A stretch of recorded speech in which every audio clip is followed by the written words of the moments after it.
Alila, promoteur spécialisé dans le logement pour tous, vous présente votre émission Urbanisez-vous.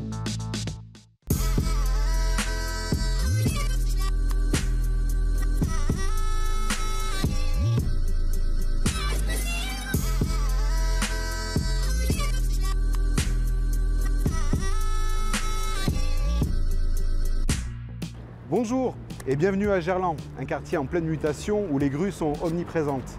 L'ambition de la métropole de Lyon est d'attirer ici même 10 000 nouveaux habitants et salariés dans la décennie à venir. Au nord, le quartier des Girondins, situé juste à côté de la station de métro Jean Jaurès, va devenir un nouveau cœur de ville, alors que le sud, autour du stade de Gerland, va accueillir le grand projet de Tony Parker. Comment ce quartier industriel se transforme-t-il et surtout, à quoi va-t-il ressembler? C'est ce que vont nous expliquer nos deux invités. On y va?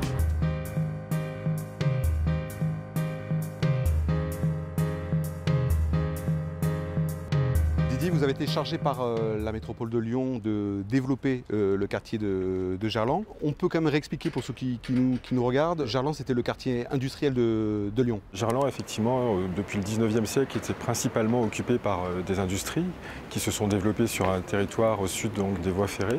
Et depuis, on va dire, une petite quarantaine d'années maintenant, précisément, on assiste au départ progressif de ces industries, au renouvellement donc, de ces tissus industriels au profit d'opérations d'urbanisme sous forme d'opérations de ZAC, zones d'aménagement concerté ou de PUP, comme ici, projet urbain partenarial.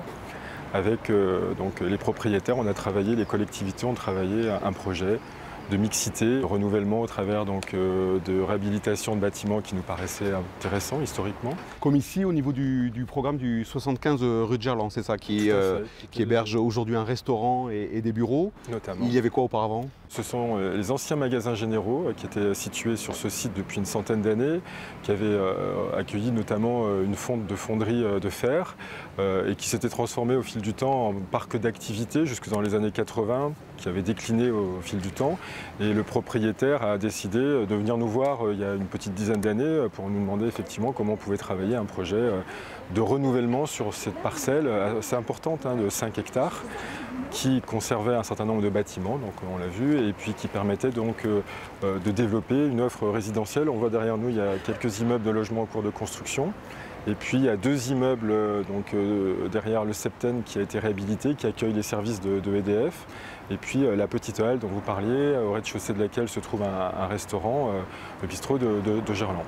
Voilà, donc c'est une opération assez emblématique de ce qu'on fait sur Gerland, qui associe le privé et le public. Nous, on réalise les espaces publics, le privé étant propriétaire des fonciers et qui le commercialise et qui le développe sous forme d'un programme qu'on a décidé ensemble. Donc là encore, un programme mixte. Dans cette partie de Gerland aujourd'hui, les habitants ne sont pas encore arrivés, les logements n'ont pas encore été livrés. La plupart des habitants qui sont déjà arrivés aujourd'hui, c'est dans le quartier plutôt des Girondins, de l'autre côté voilà. Et de Bonlay. Combien d'habitants à peu près sont déjà installés? Alors sur Girondins, dans les derniers immeubles, on a à peu près 800 nouveaux logements qui ont été construits dans les dernières années, donc on peut approcher le chiffre de 2000 nouveaux habitants. Et sur Bonlay, on était autour de 1000-1500 logements, donc autour de 3500 à peu près habitants. Sur les 3-4 dernières années, quoi, c'est ça? Bonlay un peu plus, ça a commencé il y a une petite dizaine d'années, puis ça s'est achevé dans les 3 dernières années. On traverse l'avenue Jean Jaurès et puis on va voir comment ils sont installés, c'est nos habitants? Volontiers, on y va.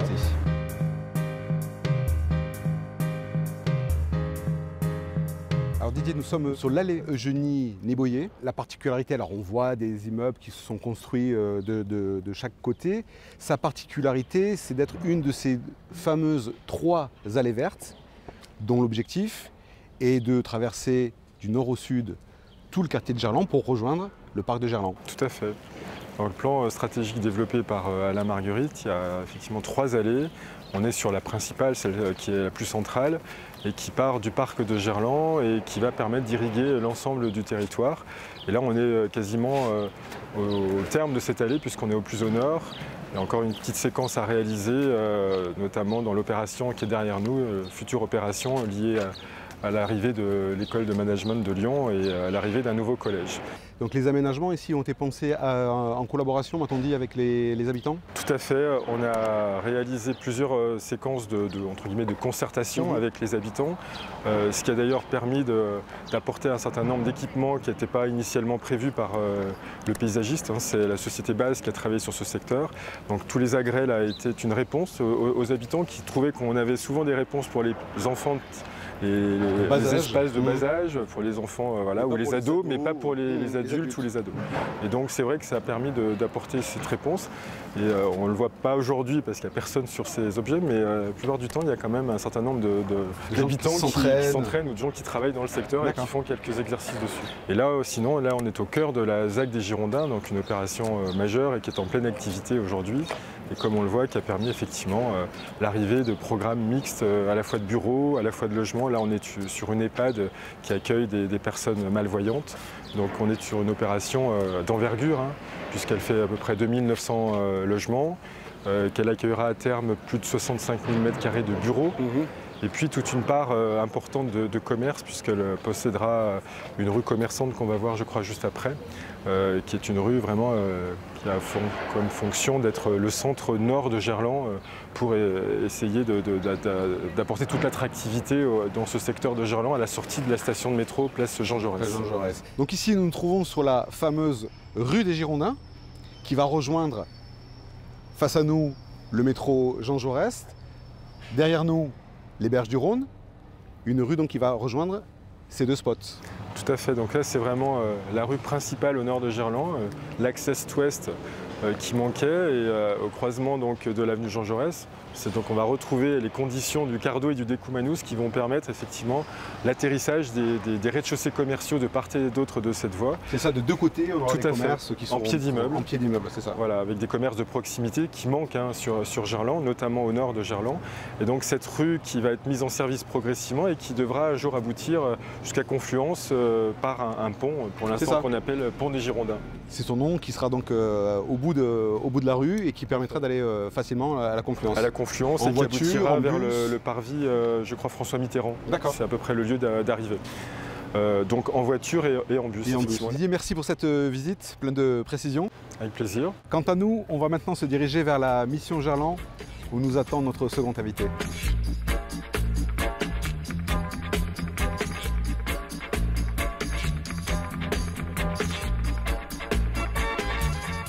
Madame le maire, bonjour. Bonjour. Quelle est l'ambition de la métropole de Lyon pour Gerland? Alors c'est une très grosse ambition pour la métropole puisqu'elle fait partie des 4 grands projets, Pardieu, Confluence, Carré de Soie et Gerland. C'est un territoire qu'il a fallu construire avec une idée de mixité fonctionnelle, c'est-à-dire que c'est un territoire qui accueille déjà depuis 10 ans 10 000 habitants et le rythme va s'accélérer puisqu'on pense qu'il va encore en gagner 10 000 d'ici 2025. Donc Gerland, c'est 30 000 habitants et c'est 30 000 emplois. Donc c'est aussi sa particularité. Et pareil, les emplois vont se développer à l'avenir, puisque c'est un territoire qui attire énormément d'entreprises. Il y a aussi beaucoup de foncier disponible, c'est aussi ça qui fait le dynamisme de Gerland, c'est le foncier qui est utilisable. Oui, je dirais que ce foncier disponible permet la construction d'un nouveau cœur de ville. Et ça permet justement d'agencer cette mixité qui est voulue, et de cadres de vie agréables, avec quand même ce fleuve qui longe, ces trames vertes. On parle de 140 millions, je crois, d'euros d'investissement de la métropole, essentiellement, et de la ville de Lyon. À quoi, sur la ZAC des Girondins, à quoi va servir cet argent? Il y a évidemment les services publics, puisqu'on a une école, grosse école primaire et maternelle, 18 classes. La métropole va construire un collège, 700 élèves. Et il y aura l'EM Lyon qui est annoncé qui vient s'installer sur les anciens terrains de Nexens, c'est ça? Un des enjeux importants donc, sur ce quartier des Girondins, c'est la réussite de l'artère commerçante qui est prévue rue des Girondins. Comment vous allez vous y prendre? Je dirais que c'est le défi de cette ZAC des Girondins qui a été tout à fait pensé, élaboré, parce que l'idée, c'est quoi? C'est de mettre ces commerces d'abord le long de l'axe des Girondins pour qu'il soit le plus visible possible. Ce sera l'artère commerçante du quartier, ce sera la rue des Girondins, c'est ça? Ce sera l'artère commerçante du quartier. On a constitué une structure particulière qui va acquérir l'ensemble de ces surfaces commerciales. C'est quand même une trentaine de commerces, dont une moyenne surface. Cette structure-là va s'occuper de gérer ces espaces pour qu'on ait des commerces qui soient adaptés à la demande. Alors le quartier de Gerland, ce n'est pas uniquement l'avenue Jean Jaurès, c'est aussi le sud, au niveau de l'avenue Tony Garnier. Un habitant a justement une question à vous poser, on l'écoute.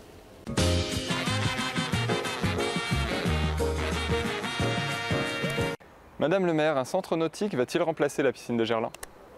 On rappelle qu'il y a une incertitude entre la rénovation de la piscine de Gerland actuelle, qui est classée et un peu vieillotte, et la construction d'un nouveau bassin qui a été évoqué. On en est où exactement sur ce dossier? Le choix, je pense, est compliqué à faire et qui demande de la réflexion entre effectivement ces deux possibilités, soit rénover, mais avec toutes les contraintes d'une rénovation dans un édifice classé, et puis la construction d'une nouvelle piscine, mais dont on sait que les piscines ne sont pas rentables. Donc, qui dit construction d'une nouvelle piscine dit construction d'équipements qui vont rentabiliser la piscine.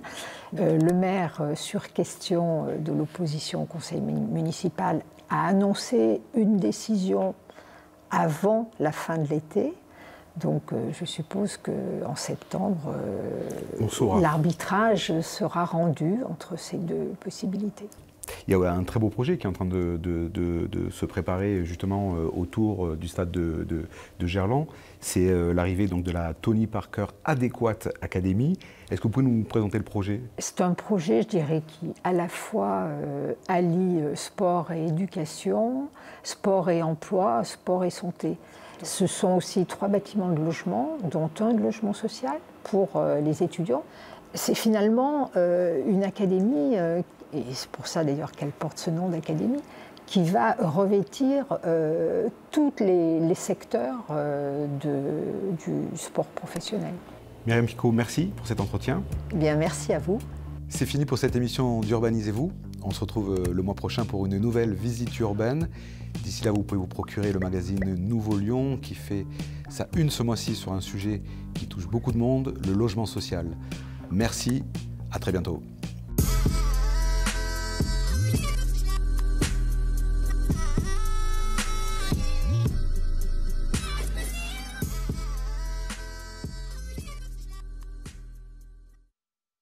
Alila, promoteur spécialisé dans le logement pour tous, vous a présenté votre émission Urbanisez-vous.